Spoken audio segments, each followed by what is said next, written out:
नांदेड जिल्ह्यातील अर्धापूर शहरातून एक धक्कादायक घटना समोर आली आहे। महावितरण कार्यालयाच्या परिसरासमोर असलेल्या एका उघड्या पत्राच्या दुकानात सुमारे 65 वर्षीय अज्ञात व्यक्तीचा मृतदेह आढळून आला आहे। प्राथमिक माहितीनुसार या प्रकरणात खुनाचा संशय व्यक्त करण्यात येत असून संपूर्ण परिसरात खळबळ उडाली आहे। नेमकं काय घडलंय पाहूया या सविस्तर रिपोर्टमध्ये। नांदेड जिल्ह्यातील अर्धापूर शहरातील महावितरण कार्यालयासमोरील परिसरात ही धक्कादायक घटना उघडकीस आली आहे। महावितरण कार्यालयासमोर असलेल्या एका उघड्या पत्राच्या दुकानात सुमारे 65 वर्षीय अज्ञात व्यक्तीचा मृतदेह आढळून आलाय।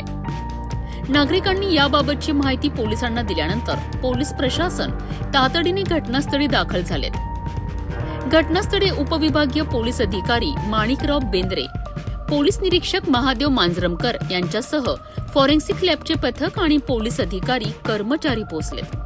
पोलिसांनी घटनास्थळाचा पंचनामा करून महत्त्वाचे पुरावे गोळा करण्यास सुरुवात केली आहे। मृत व्यक्तीची ओळख अद्याप पटलेली नसून त्यासाठी विविध माध्यमातून तपास सुरू आहे। दरम्यान हा खून नेमका कोणत्या कारणातून झाला, मृत व्यक्तीची ओळख काय आहे आणि या घटनेमागे कोणाचा हात आहे याचा शोध पोलीस घेत आहेत।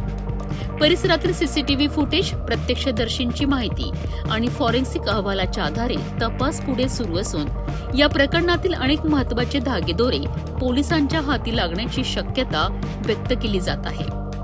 सध्या पोलिसांकडून सर्व बाजूंनी तपास सुरू असून तपास पूर्ण झाल्यानंतर हत्येमागील नेमकं कारण स्पष्ट होणार आहे।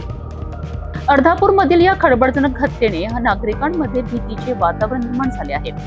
मृत व्यक्तीची ओळख आणि हत्येमागील कारण काय याकडे आता सर्वांचे लक्ष लागले आहे।